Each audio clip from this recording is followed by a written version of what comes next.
सुबह के वक्त सब नाश्ते के टेबल पर बैठे थे। मलाला के लिए दिलजान हमेशा देसी घी के पराठे बनवाती, बाकी सब तो टोस्ट और चाय ही पीते थे। 2 पराठे खा चुकी थी।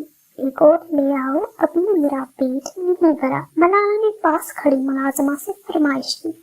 ये सही था कि इसे खाने के लिए फोर्स नहीं करना पड़ता था। सबने खामोशी से इसे देखा, जबकि नूर खनम की जबान में खुजली हुई। हमें इंसान का बच्चा चाहिए, भैंस का नहीं। हर वक्त भैंस की तरह तुम्हारा मुंह चलता ही रहता है। उनके इस्तिज़ाइया लहजे पर मलाला के हाथ जो जूस की तरफ बढ़ रहे थे वो थमे। किसी की भी बोलने से पहले मलाला बोल पड़ी। ये भी तो साबित करना है कि वो आपका पोता या पोती है। बच्चा दादी पर जाए ये तो सबकी ख्वाहिश होती है। मैं तो बस आपकी ख्वाहिश का ही एहतराम कर रही हूँ। आपको तो मेरा शुक्रगुजार होना चाहिए। मलाला ने उनके थोड़े से बारे वजूद पर चोट की। नूर का चेहरा गुस्से से लाल हो गया। मलाला वहाँ एक लम्हे के लिए भी न रुकी। इसकी भूख उठ चुकी थी। नूर कभी तो लिहाज कर लिया करो, ये ही सोच लो कि वो उम्मीद से है, अब वो बगैर खाए ही चली गई है। दिलजान ने नूर को टोका। नूर सिर्फ 1 हफ्ते की बात है, मैं तो इसे यहाँ लाकर पछता रहा हूँ। मीरसल ने एक ट्रे में मलाला के लिए नाश्ता रखा और ऊपर अपने कमरे की तरफ बढ़ गया। नूर खानम ने टेबल के नीचे अपने हाथों की मुट्ठी बनाई। मीरसल कमरे में दाखिल हुआ। इसे लगा था मलाला रो रही होगी, क्योंकि वो आजकल बहुत इमोशनल हो जाती थी। लेकिन वो गुस्से से कमरे में चक्कर लगा रही थी और साथ साथ अपने बच्चे से बातें भी कर रही थी। क्या सच में मैं नोटी बेंस जैसी हो रही हूँ? मेरी बात सुनो बेबी, मुझे बेंस से मसला नहीं है, काली बेंस से मसला है। तुम्हारे बाबा भी सफेद अंडे जैसे हैं और मैं तो हूँ ही खूबसूरत। तभी तो तुम्हारे बाबा पहली नजर में मुझ पर फ्लैट हो गए। उम्मीद है तुम भी सफेद अंडे ही होंगे। समझ आ रही है, अगर तुम काले हुए तो तुम्हें अपनी औलाद मानने से इनकार कर दूंगी। आई समझ। मलाला अपनी गर्दन अपने पेट के पास झुकाए अपने बच्चे को सफेद होने की धमकियां दे रही थी।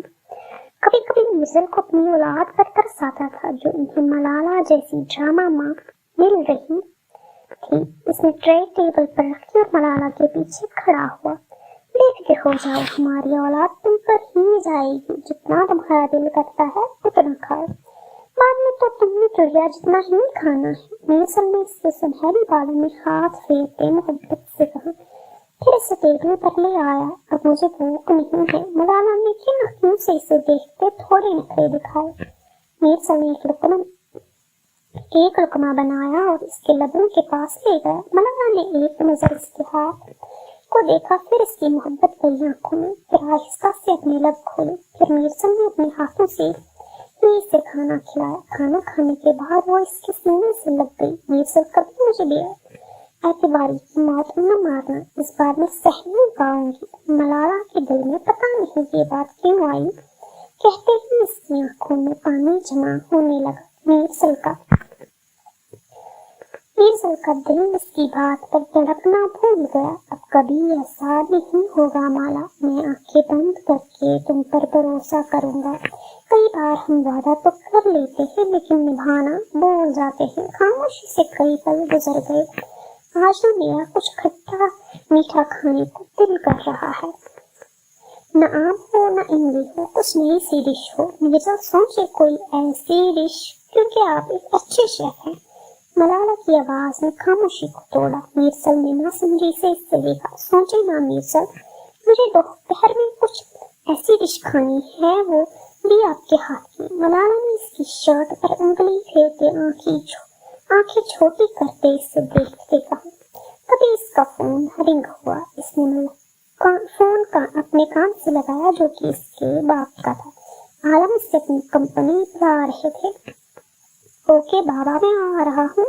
मीरसल ने अपना फोन अपनी पैंट की जेब में रखा। तुम आराम करो, मैं बाबा की कंपनी जा रहा हूँ।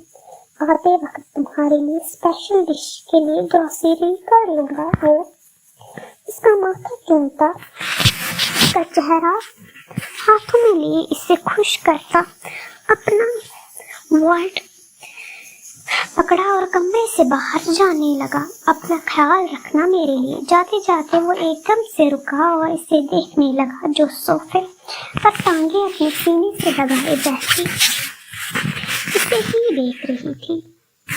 मीरसल का दिल नहीं किया इसे छोड़कर जाने को। वो दरवाजे से वापस पलट आया। मलाला ने आईब्रोज झुकाते इसे देखा। पता नहीं क्यों दिल घबरा रहा है। मीरसल ने झुकते इसके लबों को कैद कर लिया। इसकी शिद्दत से मलाला सोफे की पुश्त से लगी। वो इसके लबों को छोड़ने को तैयार न था, लेकिन मजबूरन इसे आजाद करना पड़ा। फिर वो इसके पेट पर झुका। I love you a lot baby. मीरसल की मोहब्बत पर मलाला ने गहरी सांस लेते इसके ब्राउन बालों में हाथ फेरे। आप तो ऐसे कर रहे हैं जैसे ये हमारी आखिरी मुलाकात हो। इतनी जल्दी आपको मुझसे आज़ादी नहीं मिल सकती। मलाला ने हंसते हुए माहौल को खुशगवार बनाया।